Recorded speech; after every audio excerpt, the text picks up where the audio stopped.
Welcome to the Redirect Podcast. My name is Abigail Hewins.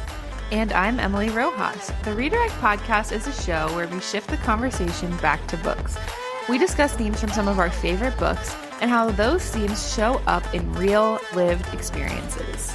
On today's episode, we're discussing Jill Duggar's new memoir, Counting the Cost. But first, if you've been enjoying our podcast, we would really humbly ask that you support us in a few very simple ways. The first, if you haven't already, please consider leaving us a 5-star review on Apple Podcasts. Let us know that you're loving the show, and it really does help other people find us. We'd also love for you to follow us on Instagram at Redirect Podcast. And finally, if you really like the show, we'd love for you to share it with a friend. Sharing our show with a friend by text, by word of mouth, by sending a link to one of our episodes is the best way to help us grow our community of book-loving nerds. Okay, let's just go because I have so many things to say. I've been waiting all week for this episode to talk about this book. So really, I think it's been difficult for us to not talk about it because we thought we were going to have to race to the finish to finish this book. Because let's see, today is the 16th. It came out on the 12th. So we were like, oh man, it's going to be... we're going to really have to... But I accidentally listened to this whole audiobook in one day. Yes. It was not long. No. This is very... I think with Spare, you don't necessarily need to read the book or read the first and third parts, which I still stand by that. But with this, I kind of feel like if you are interested enough to listen to this, you might as well read the book because, I mean... At 1.5 speed, which is almost unnecessary to listen to this audiobook because of how slow she talks. I think it was, around 5 hours of listening time. It's really not that much. And you could just accidentally. Yes. So, I mean, that's less than a work day. So anyways, I just think if you're interested enough after listening to this, I think it's worth kind of reading it because it is a really short book. So yeah, I finished it the day after I got it. I think you finished it the same day you got it. So we both finished it so fast and then had to wait until Saturday to be able to talk about it. Yeah. Yeah. So before we jump in, just some content warnings. There is discussion of sexual assault, child sexual abuse material, and some religious trauma, manipulation kind of stuff throughout the book. So if that's particularly sensitive to you, just know that that's coming and maybe you shouldn't listen to this. All right, so now that is discussed, let's get into it. First, I think we need to remind people who the Duggars are, what this is about. So, yes. Emily, who are the Duggars, and what's the background of this book? So the Duggars kind of came on the scene probably when we were kids, and because they have a lot of children, and because they follow kind of, I think, extremely fundamentalist Christian beliefs. So they're kind of weird. I don't know. Yeah, not the mainstream Christianity. So I think that and having so many kids made them ripe for reality TV. So at first, I mean, and Jill really does go through this. I'm sure we'll talk a little more in depth from her perspective about how they kind of came to fame. But at first there was a couple one-off documentaries or specials about the family. And then eventually they were picked up for the TV show. I think when they started, it was 17 kids and counting. And they got all the way up to 19 kids and counting because of the additional children that were birthed. So, I mean, I grew up, I don't know about you, but I grew up watching the Duggars. But I think so interesting. I never thought of them as something to emulate. I don't know if you had that experience. But it was always weird. And it was always like... a zoo animal. We grew up Christian, so it's not even that part, the faith part of it was whoa, weirdos. But yeah, it wasn't ever, I think maybe there are some people who are like, wow, what a pure family and they have these good values. But I don't know, my family, we definitely watched this, but I don't think it was ever something to emulate. It was always something to kind of laugh at, or I don't know. What was your experience with them? Well, yeah, I think that brings up to your point, the second part of this context setting, which is the sect / cult of Christianity that they grew up in, was the IBLP, the Institute of Basic Life Principles, which was led by Bill Gothard and is widely seen even from like pretty conservative evangelical Christians as a cult. Yeah. So I think that's probably why, even though we grew up as pretty devout evangelical Christians, that we saw this as weird, because this is definitely not mainstream. So right. yeah, So some things they believe in basically allowing God to determine the number of children you have. So you can't use any birth control, but it goes beyond just not stopping having children. It's pretty much you must have a lot of children. So it's not really letting it up to God. You know, it's kind of like you have to try to always be getting pregnant. Right. And we'll get into it so. through the story of the book, but Yeah. there are definitely lots of control tactics that keep people inside the cult, which is part of the reason that it is cult. Yes. So Jill, though, is one of the children, and she has kind of publicly in the past several years taken steps away from the family. I don't think until reading this book it was necessarily 100% confirmed how much she stepped away or to what extent there's kind of a rift. So it's been kind of brutal. I mean, she started wearing pants. She got a nose piercing. She notably only has 3 children. yeah. So I think there's been a lot of, public maybe questions about Jill. And then this is kind of her telling her story. So I don't know. Let's jump in. Let's start. So actually, I want you to even start before chapter 1. I really want to start with the dedication. This is one of the most, I think, important dedications of a book I've read recently, because it really sets the table for what the tone of the book is going to be. And it's a peek into Jill's mindset. Absolutely. It's pretty lengthy, but will you indulge me just reading it? Yes, please do. I think it's necessary. Okay. So this is the dedication. To those who have been harmed in the name of quote unquote religion, to those who have suffered behind closed doors and have yet to find their voice, to those who have begun to find their voice but may still be living in a season of isolation, to those who, like Esther of the Old Testament Bible story, have courageously answered the call for such a time as this, and despite the backlash have now found their voice. From victims and survivors to strangers, family, and friends, this book is dedicated to you. May you all know that you are not alone, that your story, your voice, and your mental health matter. The Lord is a stronghold for the oppressed, a stronghold in times of trouble. Psalm 9:9. Loved it. Yeah. Chills. I was like, oh, wow. Okay. Here we go. I think the prologue or the dedication, sorry, I'm getting ahead of myself. The dedication, I think about her writing this in the context of having younger siblings that she very much loves, that maybe have either been asked not to contact her anymore or have heard things from her parents about her. And I just can't imagine. I think that adds a whole another layer to the pain of leaving your family is like, my siblings are still trapped in this a very oppressive system, and maybe one day they'll read this and understand, and almost like the book is written for them more than anything is kind of how I felt. Yeah. I think I can relate to this in some way. When you have a special kind of compassion for people who are trapped in the old ways of thinking that used to imprison you. Yeah. And you don't necessarily judge them for having them because you understand what it's like to feel that way. Yeah. And I'm sure that was probably on her mind. Absolutely. So thanks for reading that. Yeah. So then before we even get to chapter 1, we're also going to talk about the prologue.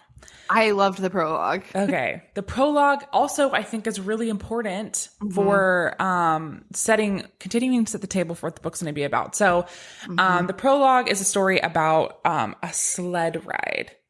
Emily, do you want to explain that? Yeah. So basically, another point of information that while they're dating, they're not, or courting as they call it, the Duggar children are not allowed to be alone with someone of the opposite sex. And they're not supposed to also front hug. There's certain levels. Like I think once they're dating, they can maybe side hug and they can say, I love you. And then once you're engaged, maybe you can hold hands, something like that. So there's levels to it, but they can't be alone until after they're married, and they save their first kiss for their wedding day. So, they're kind of out in the yard with all of her siblings. It's a snow day. They're sledding, and Jill and Derek just hop on a sled together. They're about to go down. Derek is her eventual spouse, but at this point they're just dating or courting. And her mom kind of comes out and is like, and boys and girls shouldn't be on the sled together, in her nice little voice. But it's Jill instantly is kind of panicked, and she knows she's done something wrong, or she feels that shame instantly. And Derek has not been raised in the same kind of upbringing, and he's like, "What? You were going down a sled together?" He was looking around trying to figure out who Michelle could have been talking to, like what boy and girl. Right. She says she specifically no boys and girls on the same sled. Yes. So Jill hops off, and then he's like looking around. He's searching for who she'd be talking to, and she says his face shifted from curiosity to something like bewilderment. He turned back to the big house, called out, "I'm sorry, Mrs. Duggar," and got to his feet. Yes. So I thought this was the perfect anecdote, because really you see how much Derek influences her. And I think that, her family points to that as, but her family is like, he's controlling you. But I think sometimes just having someone else who thinks something different around you is enough to make you start to question, that makes her ask the question, well, I thought this was so innate. I know Derek is a godly man in her eyes, but he's so bewildered by this. So maybe there's something not right about what I've been taught, how to behave or whatever. So I just think sometimes having someone else there who's questioning it, someone that you trust and that you know, or you think is a good person, that can really help open your eyes a lot. So I thought this was a great anecdote to start. Yeah, I totally agree. I think just the bewilderment thing is like a theme throughout. And she actually ends a prologue by saying, "I couldn't see my life from the outside. It didn't stay that way. Soon the bewilderment would be mine." Yes. Honestly, shout out to the ghostwriter of this book, because there are a few things like that. I thought they did a great job. I think it sounded a lot, she read it when I listened to the audiobook. So, it sounded so true to something she would actually say, but also is well written with things probably like not what she originally said. Yes. His name is Craig Borlase. Shout out to Craig. He did a really good job keeping her voice, but also probably improving it a lot. So yeah. Okay, chapter 1. All right, so chapter 1 is called Sweet Jilly Muffin. This is kind of paints the picture of her upbringing and what it was like growing up in her family. So kind of pre-show too. Yeah, pre-show. So Jill is the fourth of 19 children. She's the second daughter. She paints a picture of their upbringing growing up in a rural setting, surrounded by cow pastures, being homeschooled, wearing long dresses and pantaloons, listening to Handel's Water music, being taught the dangers of rock and roll. And dancing. Not even as a kid were they allowed to dance. They were allowed to jump for joy. That was my first note I wrote down. I said, "No dancing children?" That is wild. I knew they didn't really dance or listen to, I guess I knew that, but to think that you're telling, 4 or 5-year-olds, no dancing, you might put bad thoughts in someone's mind. That is sick. So it's sick. It is. And okay. So she also discusses in this chapter the family's beliefs about modesty and how, wearing pants or showing your collarbone or your elbows or whatever, that can put bad thoughts in people's heads, men's heads specifically. Yes. And, as we know, this is something that is used to demonize the female body, but also this is a culture of pedophilia. Yeah. As becomes very obvious in later years, both with Josh's crimes and her older brother's crimes, and also Bill Gothard, the leader of the cult. Yes, very sketchy behavior. Very. It's almost like the self-fulfilling prophecy, and also there's like this myth and this like fallacy about modesty, because if your ankles can turn someone on, then there's nothing that you can do to really like be modest enough, right? So it's just like this unattainable goal where you're responsible for controlling the thoughts of other people. Well, and as modest as they were, I mean, she still was a victim of her own brother's abuse, and then was kind of put in a position of, well, I must have done something because I've been told my whole life, you know, I'm responsible for the putting thoughts in other people's minds or the way I present myself. So this must have been my fault. I mean, it's just a horrible situation. A horrible culture of victim blaming. Yes. And so the family values are definitely modesty is the family value, obedience. So she discusses this umbrella of authority within the Institute of Basic Life Principles, which is the father is, you know, the umbrella of authority, or there's God. And then dad, mom, children. But it's revealed later in the book that also this applies to you even when you get married, you're still under your parents' authority. Which is wild to me. It is wild. We'll get there. Okay. So Jill talks about like her safe family, whatever, and the awareness of people around her who are different than her. So she tells the story of being on the beach, and there's even a picture in the physical book. Let's see if I can show you because I know you don't have the physical one. I know. Where all of her siblings are on the beach in like full length dresses. And so this girl comes up to her on the beach and she says, "Why are you wearing those clothes to swim? And why are you not wearing bathing suits?" And then Jill says, "Oh, well," I said, caught between the fear of a lie and the awkwardness of talking to someone who was wearing a little more than underwear in public. We didn't plan on coming here, so we didn't bring anything else with us. The girl stared at me for a while. She took in my long dress with now sandy hem and my blouse with its sleeves that reached almost to my elbows. I tried not to look at her golden skin. I kept my eyes on the waves instead. I don't know. I just found this part of Jill, and really a lot of her life, but her childhood, I felt it to be so much more relatable than I actually thought I would. Yes. Not because I grew up obviously like this, and luckily I have really good parents who didn't try to, you know, be narcissists to me, but just the people pleasing and not wanting to ever get in trouble or do anything against God or against your parents. I mean, I really, she just is, I just really related to her, like the obedience, I don't know, her need to obey and be a good kid. It was just surprisingly relatable. So I think, unfortunately, that's her natural personality, but she was also born into a cult. You know, it's kind of like I see my own self. If I had been born into a cult, I think this is exactly how I would feel, of not ever questioning it, just not wanting to mess up, you know, and taking time to actually start to think, am I even, you know, is this even right? Is what my parents are telling me even right? No. So because when you're a kid, you completely trust. Yeah. You know, but Jill, that's how she learns this nickname, Sweet Jilly Muffin, because of all of her siblings, she was the most eager to please, the first to be obedient, the first to be quiet when they had family Bible time, the first to offer to help.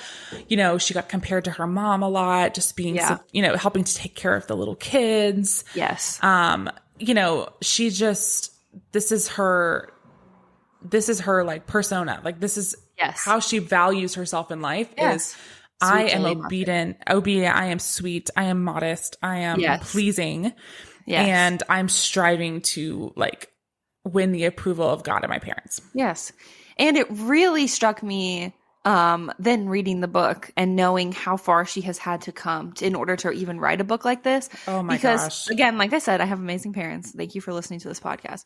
So I would never have to write a book like this. But if I did, I, in my life right now, would never write a book about my parents and like expose them like this, because I just want to make them happy, you know? And obviously they're great, so I have no need to. And maybe if I did, I would be, you know, in a different place. But I just was amazed by how, I mean, I think there's been some kind of debate online, and I'm kind of veering from chapter 1. I'm sorry. That's okay. Because we're already 20 minutes in.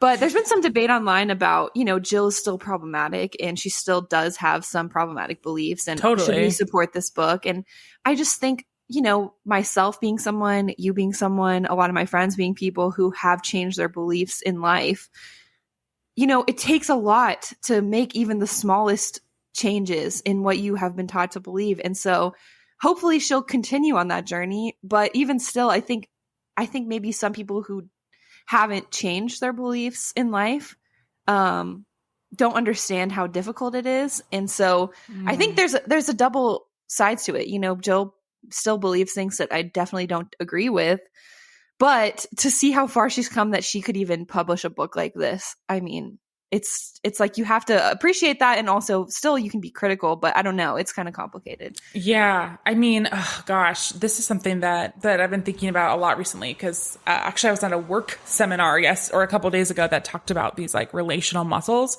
and one of them being complexity. And when you grow up in a tradition like Jill did, or honestly in a tradition like we did, it's really easy to view the world through thou shalt and thou shalt nots. What is right and what is wrong? It's so easy. It's so safe to say, this is right, this is wrong, this is good, this is bad. But the shades of gray actually are a lot harder and take a lot more maturity to see and discern. And so you can hold two things at the same time. You can say Jill still has problematic beliefs, and, you know, her beliefs in the way that she probably votes are probably harmful to people. On the other hand, look how far she's come, and we can honor her bravery, and to actually do what other people are saying, which is like, we shouldn't support her because she has a problematic belief.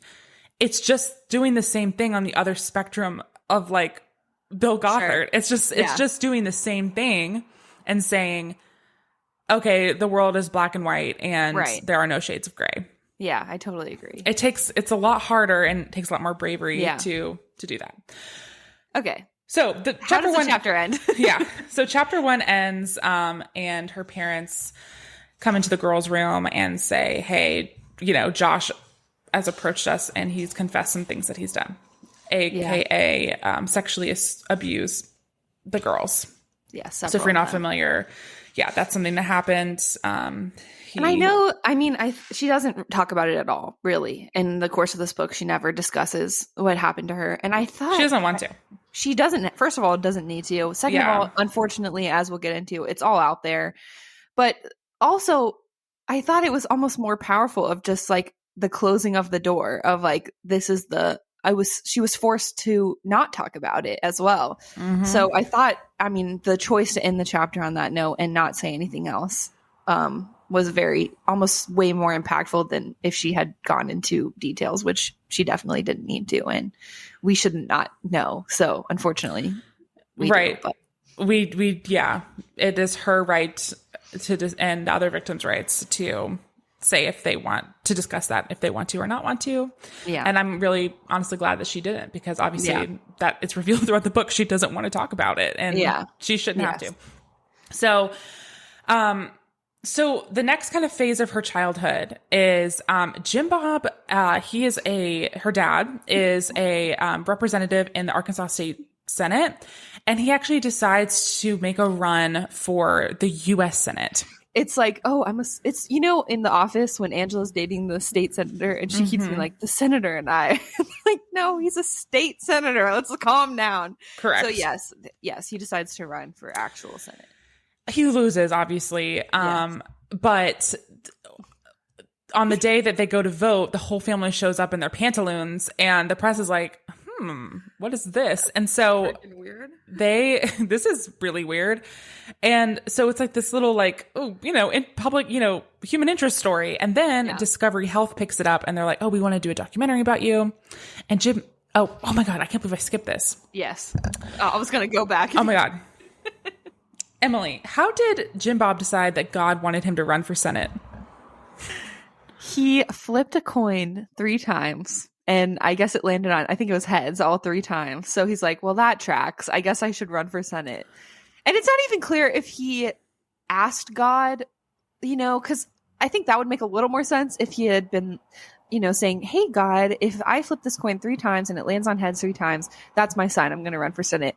That's not clear. I think he literally just flipped a coin 3 times. It landed on heads. And he's like, this must mean something. I guess I'm going to run for Senate. If this has not been clear yet, if you haven't listened to our memoirs episode, this fits into the category of mentally ill dad memoir. We have too many mentally ill dad memoirs, also counting Little House on the Prairie in this category. Yeah. So please, before you have children, Work on yourself. Seek help. And it's okay. It's okay to ask for help. Jim Bob should have done that years ago.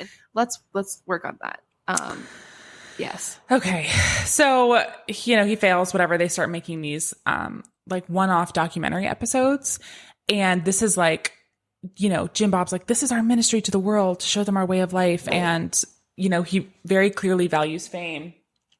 Yes. And then eventually this snowballs into, we're kind of glazing over a lot of stuff here. If you want to read more, read the book, but this eventually morphs into the TLC show, 17 Kids and Counting. It was so fascinating because in the course of them filming these documentaries and stuff, they go from being in extreme poverty. Jill describes secretly eating a can of green beans because she was hungry, and bean sandwiches, tater tot casserole. Okay. There's a whole anecdote about Josh and a secret pickle recipe. So food was very scarce, as you can see. Yeah. But then the fame kind of comes in, and their lifestyle kind of completely changes. So I thought that was very interesting. Totally. It's like, is this your ministry or is this your cash cow? Yeah. That's kind of one of the questions that is like posed, but a rhetorical question that's posed but not answered throughout the book. Yes. So towards the end of this chapter, Jill's dad, Jim Bob, actually sets her up with Derek. They are like, he's like their prayer partners. He's like a missionary in Nepal, and he's like, I think you would like Jill. And like, they set them up, and Jill and Derek speedily meet, court, and get engaged. Yes. And get married. Yes. It's a very fast. They fly out to Nepal. I thought that whole story was super interesting. I remember watching that on the show. Yes. I remember so many scenes that she describes. I remember watching it. But she flies out to Nepal with her dad, and they spend all this time together. And it's kind of like, we need to decide if we're going to get married now. Immediately. And in this period of what originally is going to be 2 weeks, then the show asked them to cut it down to 5 days, but then they end up staying 2 weeks anyways. And the show just films for 5 days, and they kind of fake say goodbye. But it seems like they're very happy together and like are a good match, but I just can't imagine deciding so quickly. If I was going to marry someone. Imagine doing that with your dad there. Yes. And you are always with him.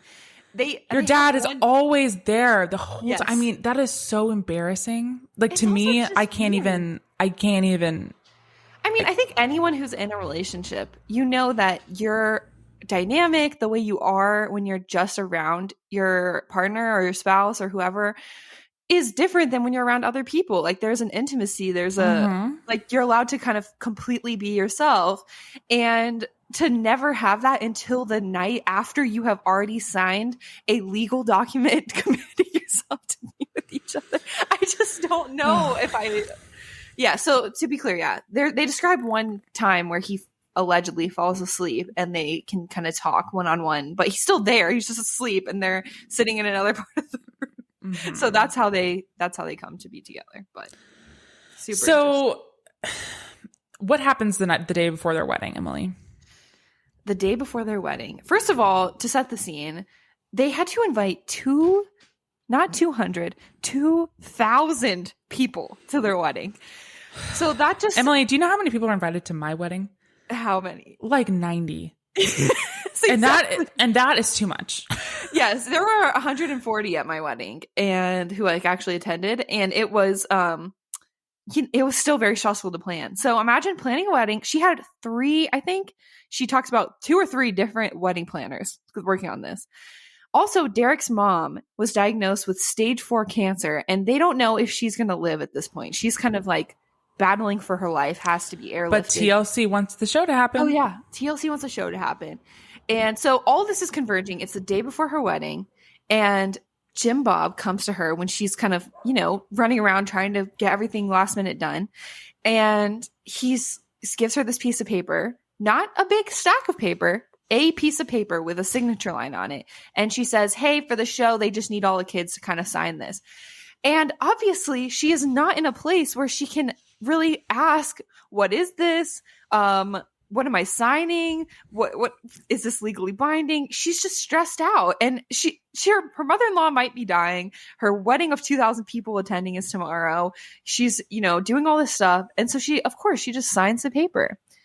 She signs it. And I think she will come to regret that moment. But it's not her fault if your dad, who you trust, is just throwing a piece of paper at you. She had no reason not to trust him. And you're also extremely stressed. So you're like, surely he wouldn't be, this is probably just a, I don't know. What am I trying to say? Like dotting my I's, crossing my T's. It's probably just, compliance or whatever. It's not something serious that I'm committing years of my life to. But in fact, spoiler alert, it is. Mm-hmm. Mm-hmm. So that launches us into chapter 4. This is where Jill starts to kind of realize, this isn't cool. So because she's married to Derek, and I think, this is great. I don't know. It just made me feel like some nostalgia and like warm and fuzzies about like, when you start your life with a new person, it helps you like individuate and like create your own story. But that story is now clashing up against her parents' story. So they're on this rigorous filming schedule, and Derek's like, hey, this is kind of a lot. Like, I wish that we could just tell them like that this doesn't work for us. And that like, by the way, they're not being paid one penny for this. So Derek is working during the day, and she, I think, is still in midwife classes at this point. She's trying to become a midwife. And so they're working, and so then they'll start filming at like 7, 8, 9 o'clock at night. So it's ridiculous on the weekends they're having to film.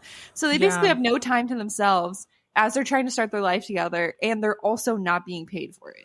Yeah, and he says this to her. He's like, Jill, I wish we could just tell them like this doesn't work for us. And she's like, we can't do that. This is our family ministry, like Dad says we have to do it. And it's like, it's that bewilderment again. Like, that panic of, I can't say no to my parents. Right. That's not even a question. And then Jill gets pregnant. Yes. And fast. Yeah, pretty fast. Naturally. And this is one of the big first pieces of conflict. So Jill doesn't want her birth filmed. Mm-hmm. And she should be able to say that. There's also a contractual obligation to tell the producers before you tell people that you're pregnant, so that they are able to film you telling people that you're pregnant, which to me was absolutely disgusting. I'm sorry. I understand kind of, but I just cannot imagine that having to, I don't know, share such an important piece of news in your life with producers of a television show before you can tell your friends, your parents, your siblings. And you're not getting paid for it. Yes. And it's free. It's not even like, this will get us some money that we can use, so it's worth it. No. They're dirt poor, living, trying to make it work, and also having to film this much. So no. Right. Okay. So anyways, but it does cause a conflict between the family. Yeah. She's like, and this is one of the first times she ever really stands up for herself. And she says, no, I don't want cameras in there. This is very personal and private. I'm a modest person. Yes. And also like this, I'm scared. Like I don't. And so then they like basically coerce them. She's like 22. She's still a child, basically. I mean, not to, infantilize 22-year-olds, but she's still incredibly young, having her first child. I mean, even under the best of circumstances, even Michelle, who was in her, 30s and 40s having children on the show, and had done it 18 times prior, I still don't even think she would really want, I don't think she really wanted the cameras to be there. So no, but she couldn't. But she couldn't say no. She doesn't know how. No one can say no. So Jill is breaking this generational curse, and she's like, no, with the help of Derek. And so then they finally agree that like they're gonna have like camcorders or whatever. They're gonna give them some cameras to film. They'll film, and they, I guess, acquiesce to that. And she has a really traumatic birth. She has multiple traumatic births, bless her heart. But anyway, so this all happens, whatever. The point of this. She labored for 3 days, just in this first birth. 3 days before going to the hospital. So absolutely insane. Okay. So this story is used as a vehicle to show her she and Derek finally standing up for themselves, like the Yes. first little glimmer of them doing that. Then another significant thing that happens in this chapter is that the police report from Josh's abuse is leaked to the press, and In Touch magazine publishes it. And so now everyone knows about her abuse against her wishes. Yes. And I thought this was, to me, incredibly powerful. How many times she called out the magazine and the, city officials and everyone who was involved by name, Every who time. were responsible for releasing this, because I understand to an extent the desire for the public. I mean, at this point, Josh was no longer a minor. Neither were some of the victims. The one victim who was still a minor, their name was redacted from the police report, I believe. But everyone else, it was fully published. And I understand they're not minors anymore, but this is about something that happened when they were children.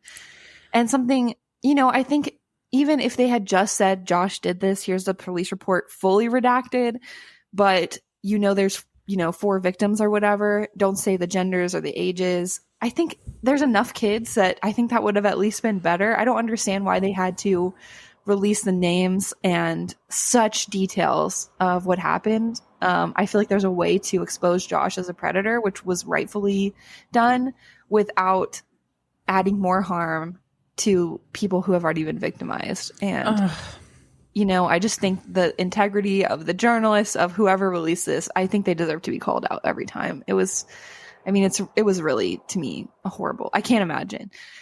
I wrote down the quote she said, I wanted to dig a hole so big that none of these memories would ever reach the surface again.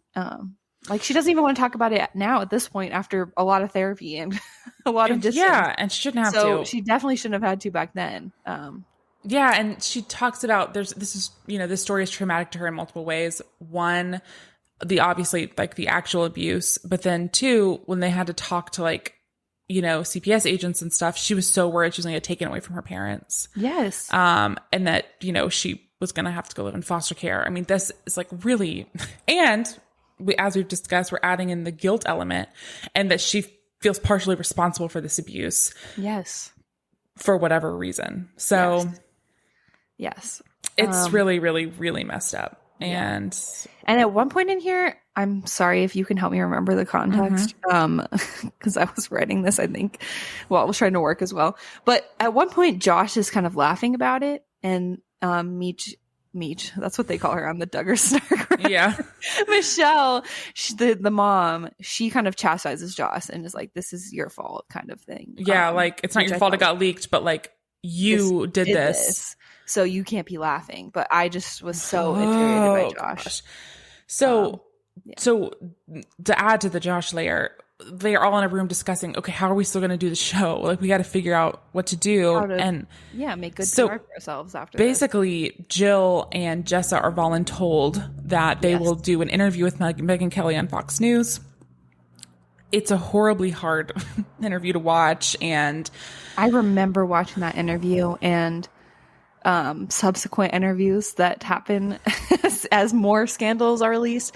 And I just remember how disgusting it was even then to watch. It's revealed in the book that Josh was in the room. That's even worse. Off camera, he was in the room, just out of the shot while they're having this interview with Megyn Kelly and crying. And they're kind of defending Josh, they have no voice. They have no tools for which to talk about this. They have had no therapy. They have had, it's just, and they're told that this so is gross. What they have to do to save their family's ministry, quote unquote. Yes, this is the other quote I transcribed. She said, I had no boundaries, no sense of what I needed to do to protect myself. I was terrified and didn't want to do the interview at all, but I felt it was the only way to prove my love and commitment to my parents. And then later she said, I thought I knew how much it would cost me. Oh, this was definitely the worst part to me. I mean, Josh being in the room while you're having to recount what he did to you as a child. I mean, that is not right. I'm sorry. I don't care if they have forgiven him at this point or whatever. I do not think he should have been there. And a journalist, Megyn Kelly, who allowed that. I mean, she didn't question that. Like, why is he here? Why is he allowed to be here right now?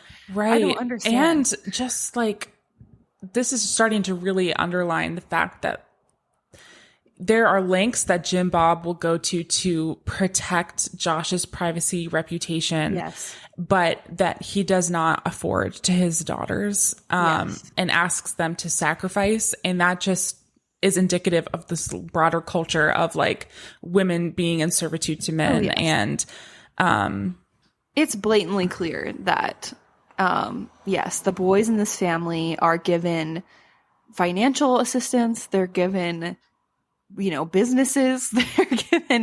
They're given protection, and the girls and the women are just continuously exploited to protect Josh, really. I mean, and Jim Bob. It's just, it's disgusting. it is disgusting. Yes. Okay. Whew. So in chapter 5, Derek and Jill moved to El Salvador to become missionaries. While they're in El Salvador, a few things happen. One, the Ashley Madison scandal breaks. So if you can dig into your memories from the 2010s and remember, it is like a small blip on all of Josh's scandals, but there was a minor one. There's a data breach, and the names of people who were signed up for Ashley Madison, the extramarital affair dating website leak, and he was part of it. He ends up having to resign from, I forget what it's called, family values, something. And they right. They transitioned the show. This is important because this is the purpose of transitioning the show from 19 Kids and Counting to Jill and Jessa Counting On. So this as well. After the abuse, police report is released, and after this, they're like, okay, we can't have Josh on the show anymore. We can't have the parents on the show anymore. But Jill and Derek still aren't getting paid. Yes. And the show is called Jill and Jessa Counting On. Insanely. And they're also kind of, I mean, she's just been re-traumatized, and she kind of wants to just go live in El Salvador quietly with her kid, with her child. Parent. Yes, do her, mission work or whatever. And also kind of being on the show. I don't know, obviously, the truth of what is the situation in El Salvador, but in her mind, it is causing her to be in danger, at risk of being, someone trying to kidnap her for ransom. I mean, TLC takes out ransom insurance on her. So they obviously think there's some danger. So yeah, she kind of is not only not wanting to necessarily put herself out there anymore, she's not making any money, and she kind of just wants to go do her mission work and not be on TV anymore. But then, unfortunately, she must contractually.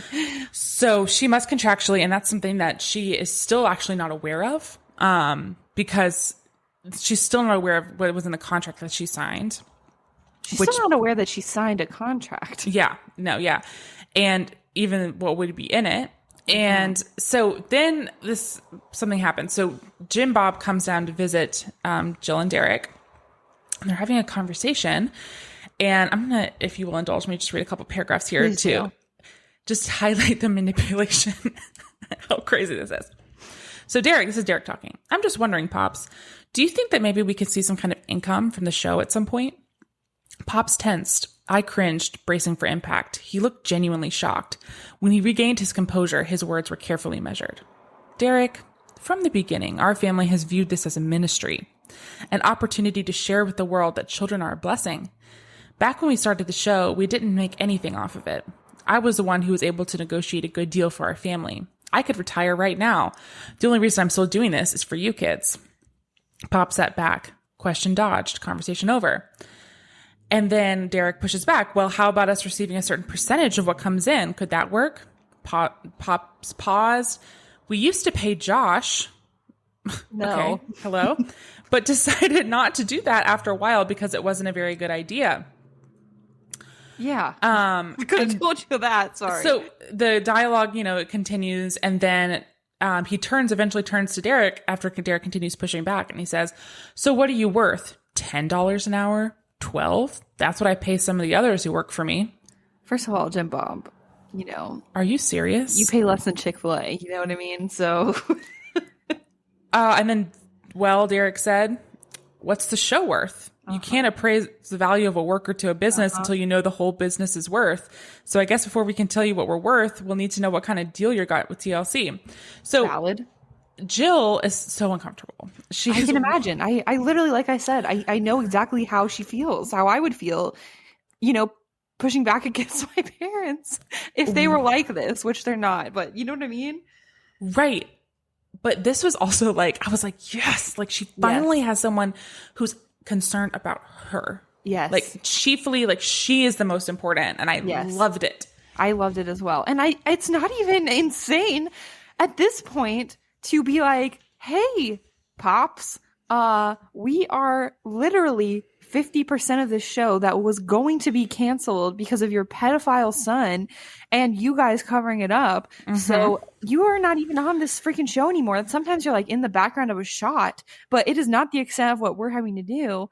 So why are you getting paid for it? Yes. And so then like then there's another conversation has the phone where like they're continuing this conversation.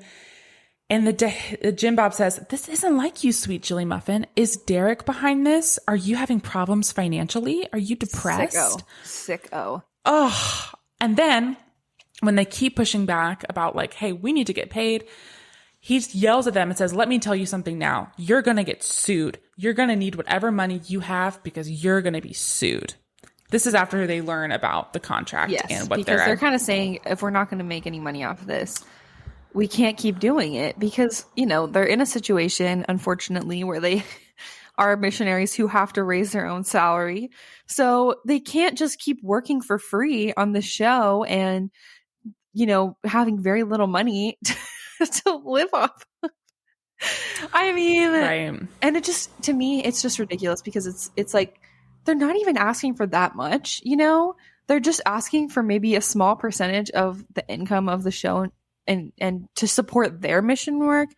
And this is where I think it becomes abundantly clear and probably started to become clear to Jill as well that this is not really a missionary for Jim Bob. It is fully about his ego and about money, and it's a business. Because it's his ego.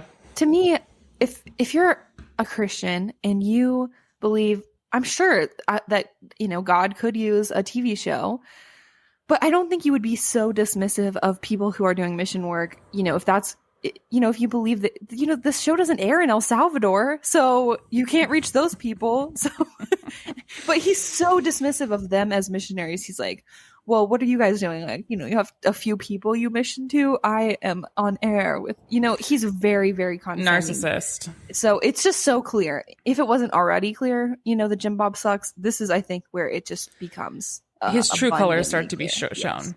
Yes. So there's like this rift now that's created as we go into chapter 6. So the big event of chapter 6 is that when Jill and Derek are back in town, like they're home for a while and, they're forced to, there's a family meeting and Jim Bob has like all the adult children around and he's like, hey, I'm going to offer you, thanks to Derek and his, what he's been saying to me, I'm going to offer you all like $80,000. All you have to do is sign this document. And all the siblings are like, wow, thank you. And Jill and Derek are like, let's read what the document is. Yes. And in the document, it's saying that they have to sign a lifelong NDA and that they have to agree to participate in any show that Jim Bob wants them to. The agreement is with Jim Bob's like organization, Mad Family Inc. and not TLC. Yes. And he would give them a one-time lump sum of $80,000. Yes. And at the same time that this is all going on, Jill and Derek are trying to get this new job with the International Missions Board.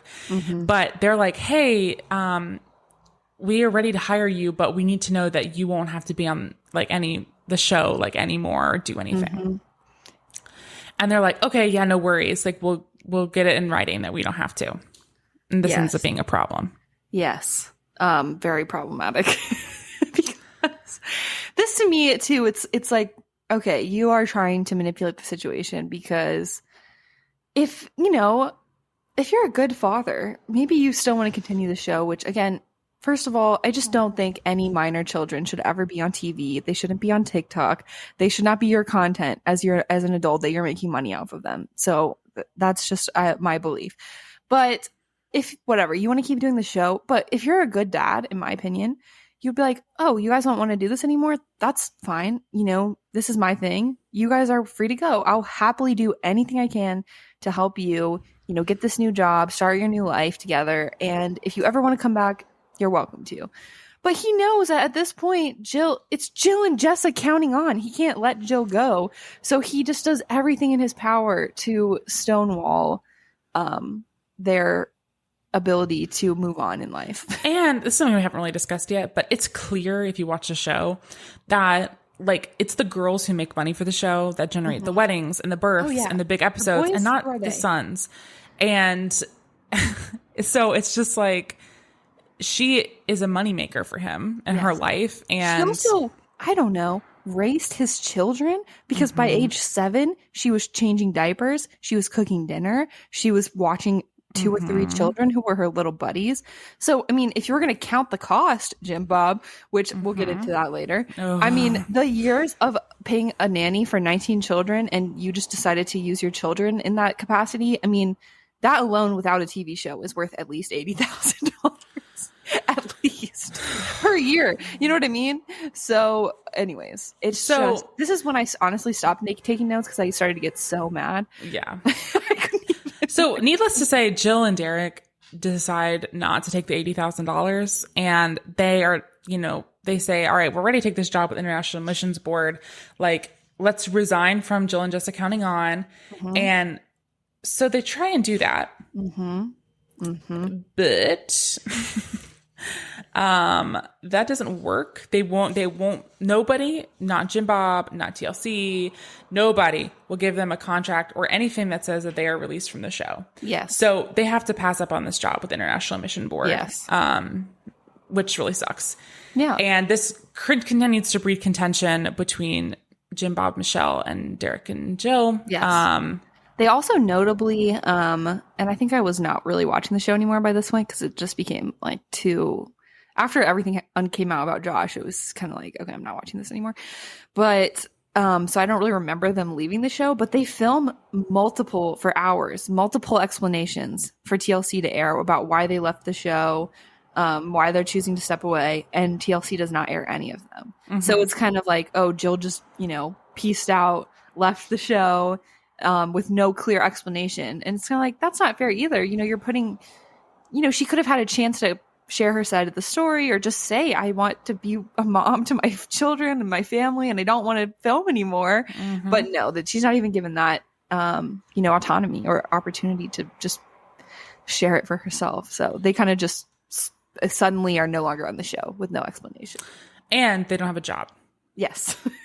So, and they still haven't gotten paid for any of the work on the show. Oh, and Jim Bob's little guy, Chad, who have a lot of questions about him, and what he knows, but he literally drains he, you know, was working for Jessa or Jill. Yeah. He was working for Jill and Derek, fundraising for them and not doing a very good job, but he was supposed to be, you know, a help from her parents. He like works directly for Jim Bob. And when this tension starts happening, they come back to America and they look in their bank account and he's taken all but a couple $100 from them. So that's all they have to their name. So that's all they have. Yeah. And they also did not, again, take the $80,000, which some children did, which may explain a lot that a lot of the adult kids may have signed lifelong NDAs. So, you know, who knows what they really think, but that's just something to keep in mind. So, also at this time, Jill is pregnant with her second child, Samuel. She has an even more traumatic birth. Her life and the baby's life. This scared me. Yeah, this is terrifying. If you are pregnant, also, we did our content warnings at the beginning, but I would think if you're pregnant, you may not want to read this too. You may want to wait. Because it is a very traumatic birth and incredibly scary. Like, very close to death. So for both her and the baby, obviously she pulled through, everything was okay, but there was a lot of trauma to her uterus. And so there are questions after Samuel's birth of like, will he have developmental issues because he had a lack of oxygen? And also, will Jill be able to have children again? Will it be safe for her to have another birth? And I thought that was so interesting too, because she was kind of thinking there was a sadness, that she may not ever be able to have more children.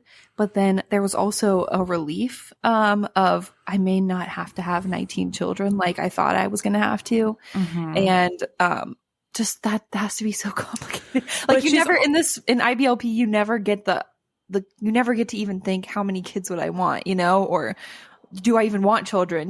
That's never a question you can even ask. So this is kind of the first time she even has that thought, like, do I want to have that many children at all? And she's feeling guilt about not being able to, because also like a big thing within IBLP is, you have these like reversal babies. So like you got a vasectomy reverse or a tubal ligation reverse. And, it's like, you should just submit. You shouldn't use any contraceptive, because even if it's a high risk pregnancy or whatever, you should just trust God and do it anyway.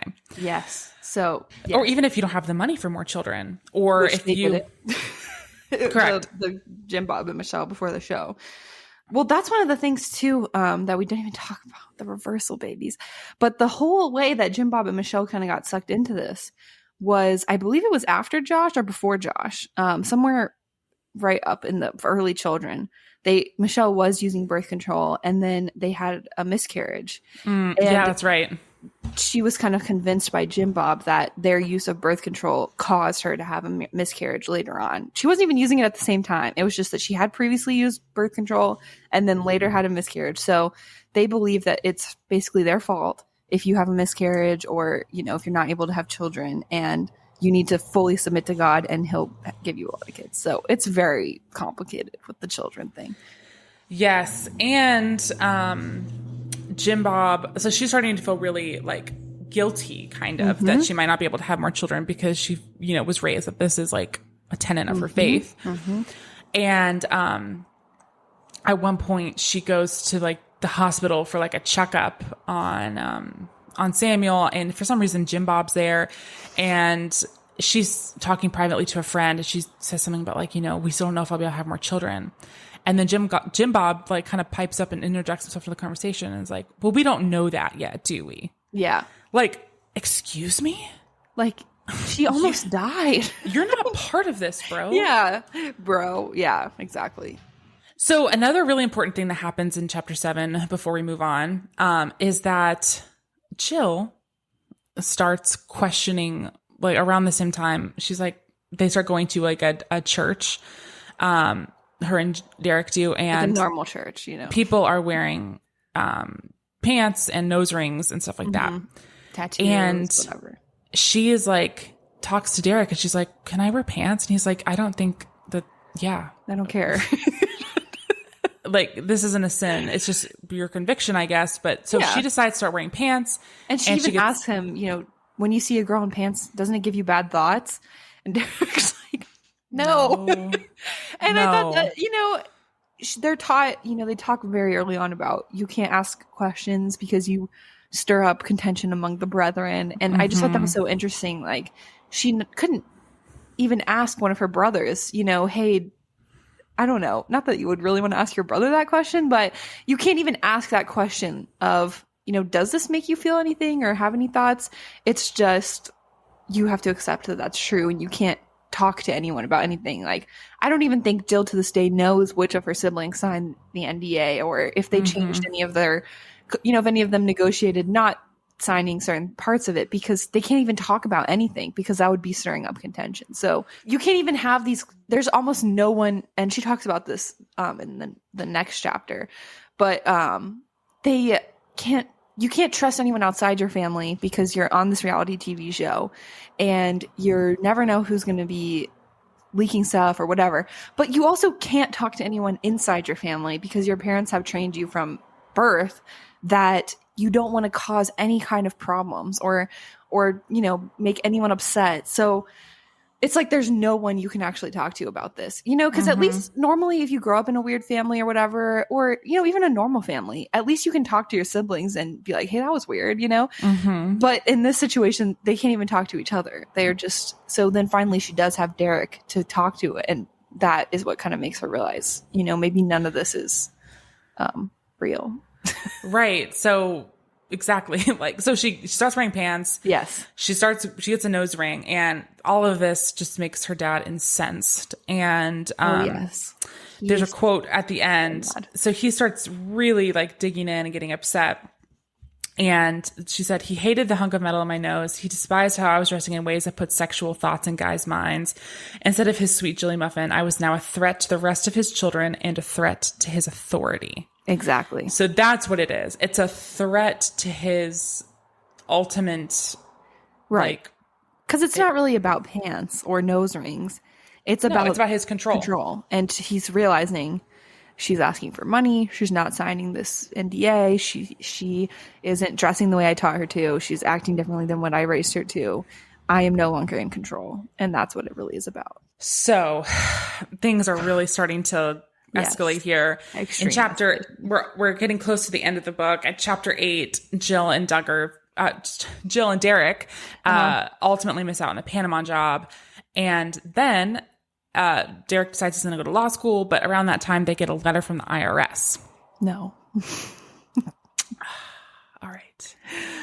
So in this letter from the IRS, it says that they owe taxes on like $180,000 that they were never paid, but says that it looks that it was paid to them. Right. They asked for their tax records from TLC and Jim Bob's accountants, and they seem to not even be aware that Jill never received this money. They're very matter of fact about it.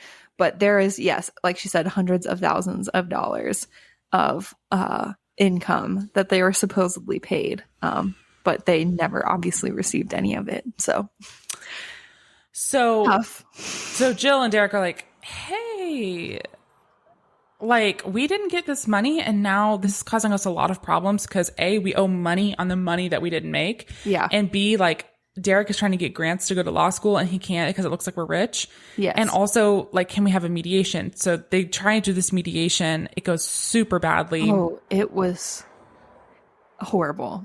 If you read nothing in this book, I honestly read this chapter because chapter 8. It is, I don't know. It was so, again, I could not even take notes during this chapter when I was listening to it. I was just, it was so crazy. bad. It was so manipulative. Bob is screaming at her with his finger pointed at her in mediation. Yes. And all they asked for, to me, it's not even being greedy. It's just asking for this. They have documentation of how much he claimed that he was already paying her. And it's not even lifetime, I think it was for the past couple years. So it's just, I don't know. It's not even like, to me, they're not even being greedy. They're just asking for a very small portion of what he made off of the show, which was on top of their labor, their trauma. Like, people were tuning in because of, I watched the first episode of Jill and Jessa Counting On because I wanted to see how they reacted to everything being released about Josh. I wanted to see Anna. Like, same with her. Anna probably didn't get paid a cent. That's Josh's wife. So, like, it was them. It was not Jim, Bob, and Michelle. So it's just ridiculous. They're not even asking, I feel like there's some famous families where it's obviously a greedy thing. People are trying to get as much money as they can. This, to me, felt extremely reasonable. And Jim Bob just lost it on them. And I just thought, this is, no wonder it's the final straw for Jill, So that's a great recap. So Jill and Derek decide that they're going to need this money back because at this point now they're going to financially lose because the IRS asked them to pay money on money they didn't make. So Jim Bob ends up sending them this letter. Mm-hmm. I can't believe this is real. I'll read a part of it. Please do. Yes, we allotted at different times amounts to our children for tax purposes because each one of our children were benefiting from having all of their needs met. Food, clothing, shelter, utilities, music lessons, education, travel, instruments, vehicles, phones, medical insurance, medical bills, etc. Here are some low numbers of what was approximately spent on Jill in the last few years. Apartment rate rent, $750 by 24 months is $18,000. He goes into utilities, midwife education, her Honda Pilot, her harp, her furniture, cell phone, car insurance, eating at home, $3 per day for 12 years. So basically, this is what gets me. I think that parents who try and take credit for giving their kids like, well, I fed you and clothed you. Yes. That is the bare minimum of having a kid. You had a kid. You chose to have 19 kids. You knew you were going to have to feed and clothe them. Jill didn't decide to be born. Also, he counts from the point she turned 18 till the point she gets married is how he tallies this up. So whatever. But like, it's not like because eating at home $3 per day for 12 years. Some of them are just the last couple years. But anyways, she wasn't allowed to go to college. She wasn't allowed to get a job. She wasn't allowed to go out and live on her own as a woman. So what did you like? She didn't even have the opportunity or the option, let's say to do post anything. 18, maybe that's a little more reasonable. Probably not. I still don't think that's right. But even if you're just counting from when she turned 18 or whatever, she didn't have any other choice. And so what they're saying is, we'll deduct all of this money, your costs for like upbringing, basically, from the amount that we said we paid you. And we'll give you that. And that's like $20,000. And so he also says, Jill, when mom and I pass on, you are set to receive 1/19 of everything that we own and is set up in a trust for you kids. If you attack us, probably your inheritance will be lowered significantly. Yep. So that's a threat. That's a threat. So, and it's also just like, I don't know. It's so infuriating. Yes, I agree with you. Any parent who's like, I did this for you, but also the show would not exist without Jill. She has done so much, way more than the really little kids. I wrote at one point, there's a Jennifer ? I did not know about her, So who are they? But I mean, the older children have put themselves through so much for this show. I feel like what they were asking for, what was it, like $180,000 out of millions? That's a very reasonable. So Jill and Derek dig in and they're like, if you don't do this, like, we're going to sue you. And eventually they cave and start these monthly installments of payments back to them. Yes. It is a fraction of what they deserve. Absolutely. And is such a small drop in the bucket to the worth of Mad Family Inc. But and there's one point, and before we get to the final chapter, I would like to talk about this. Please. There's one point in here, and I forget what exactly happened because, again, I was incensed and not writing things down by this chapter. But they're waiting for some kind of paperwork, and I don't know if it was this chapter, but Michelle drives over in the middle of the night and leaves it. And that honestly made me emotional. Like, they wake up in the middle of the night and someone's banging on their door. They don't answer it. And then she sees, I guess, her mom driving away, and she gets a message from her. It's like, I left the paperwork you need, by your door. I don't know. Michelle, again, she's problematic. She is a perpetrator of all this. But to me, Jill clearly also views her as a victim. And she really does. It's clear that there's no relationship between her and Jim Bob, or it's very strained. But there is still very much a lot of love and generosity towards her mom. And so, at one point, I don't know. Obviously women are very oppressed in this cult, so it makes sense that maybe Michelle hasn't had her way. But the moment earlier where we talked about her chastising Josh at the very beginning, they're kind of making fun of a girl who's dressed inappropriately, and Michelle's like, don't make fun of her, she doesn't know any different. That's for us to not laugh at her or whatever. Like, there's a lot of generous moments for Michelle through this book, but this moment of her showing up in the middle of the night, who knows what really happened, if Jim Bob sent her over there, or if he had one moment of changing his mind and she kind of capitalized it, or if she just chose to do that on her own. I don't know. But I just thought, again, it's just complicated because, I don't know, Jill was a lot kinder to Michelle than I expected, and a lot harder on Jim Bob than I expected in this book. So anyways, that was just one. And I wonder if part of that is to do with seeing the way that her marriage dynamics are, and then comparing that to her parents and feeling like, wow, my mom actually has like a lot less autonomy than she should or should be in a healthy marriage. So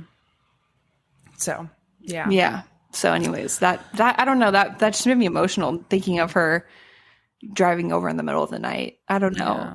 Who knows what the story is there, but just thought that was a interesting anecdote. All right. So yeah, All they right. start paying her in installments. She starts getting a little bit, again, a fraction of what she is owed. Really? And she has to go through so much legal drama. Like she has to enlist a lawyer and so much go through. But I think the bonus of this is after going through the mediator, they agreed to go to therapy separately, that her parents would go to a therapist, Right. and then her and Derek would go to a therapist, and eventually those two therapists could kind of work together to help them. That never ends up happening, but I think that this horrible incident led to her going to therapy, Which was ultimately good. is a great thing, because you can definitely tell she has been therapized throughout this book, and it's probably helped her a lot. Yeah, it probably honestly helped her survive. Yeah. Like literally. Yeah. So in chapter 9, you know, this is where you see like the chains start to fall off. So they make the decision to send their son to public school. There's, you know, for many reasons, there's a lot of like, this is a huge barrier that she was able to cross. She posts a photo with a pina colada. Mm-hmm. This is very dramatic. Very. Jim Bob offers to put Derek in rehab. Even though Derek has never been drunk. There's a paparazzi picture of Derek holding a beer, and Jim Bob is like, "Hey, do you want us to send Derek to the rehab we sent Josh to?" First of all, I was like, "Yeah, because that worked out so well. That's clearly an effective place." And also, yeah, Jill is like, Derek has never had more than 2 beers, you know, in one sitting. He's never been drunk. You know, we rarely drink. We just have it every once in a while. And so no, he doesn't need to go to rehab. We said at the very beginning, if you live in a black and white world, you know, one drink is equivalent to being an alcoholic. Whereas luckily Jill has found, you know, I can have a pina colada on a date night with my husband. And it's not going to make me an alcoholic or kill me, you know, right. It's fine to have one drink or whatever. I'm a grown up. Yes, I'm an adult.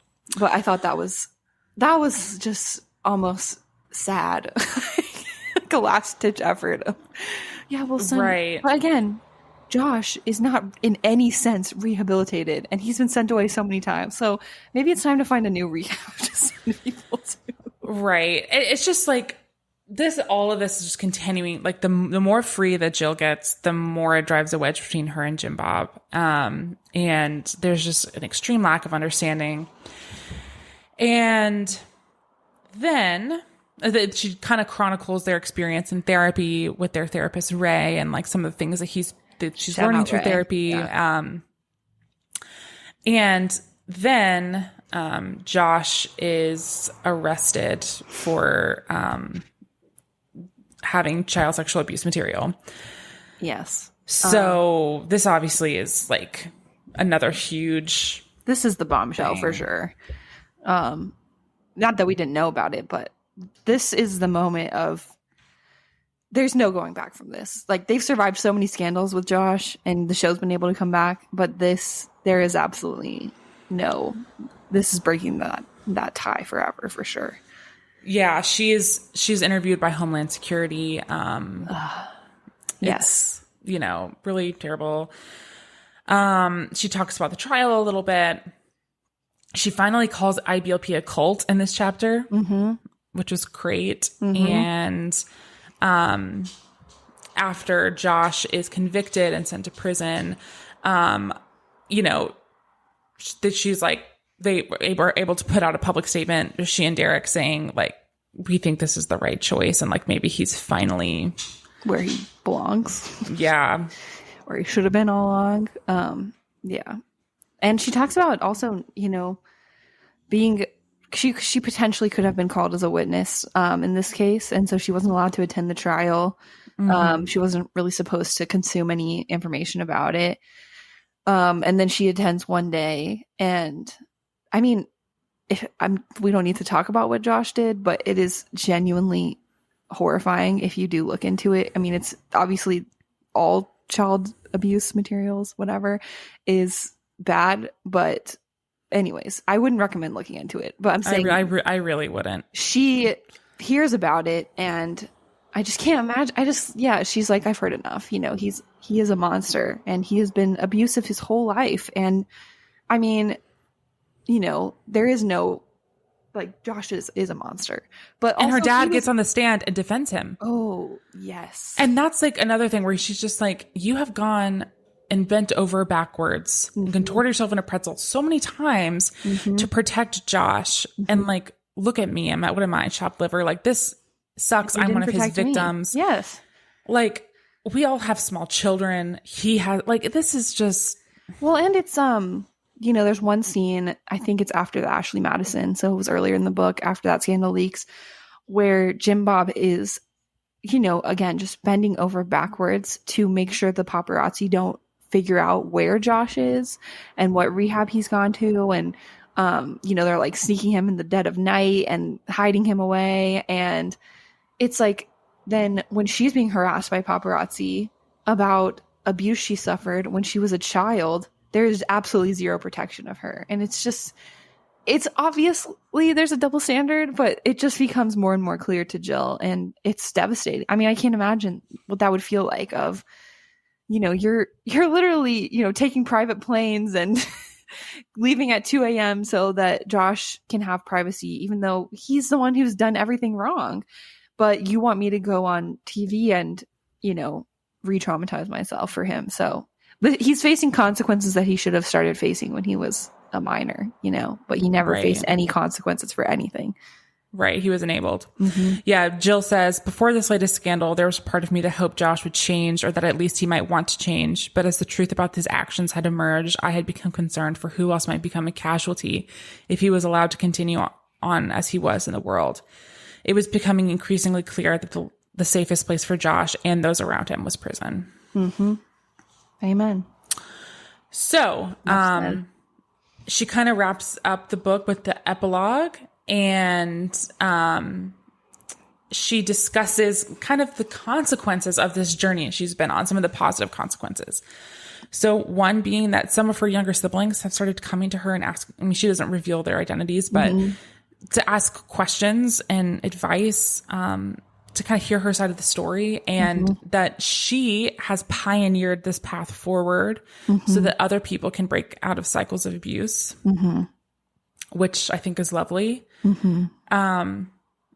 She has another child, Freddie.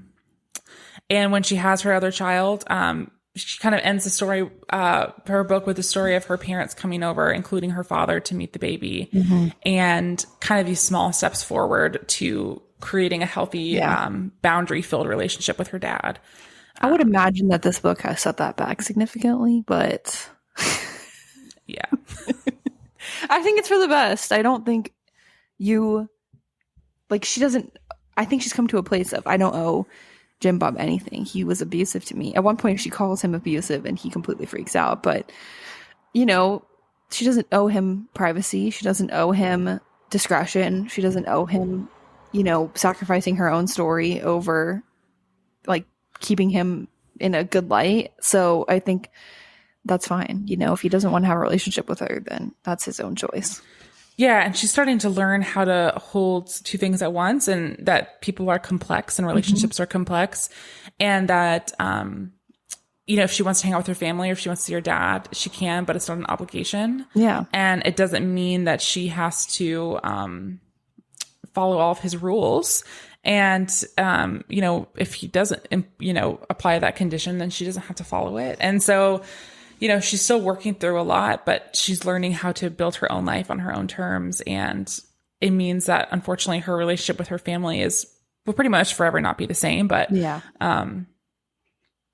that's okay. Yeah, she ends in a happy, in kind of a peaceful place. Yeah.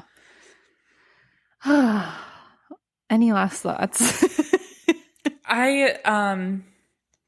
Last thoughts. I mean, I think that there was some stuff in here that wasn't new. There was some stuff that I think was new, or absolutely, you know, helpful to hear from her perspective.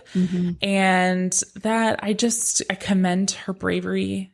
It's really, really hard to break the mold and to follow your arrow where it goes when there's lots of expectations for what, you know, who you should be. And, yeah, just kind of circling back to our previous conversation, like, sure, she still has a long way to go.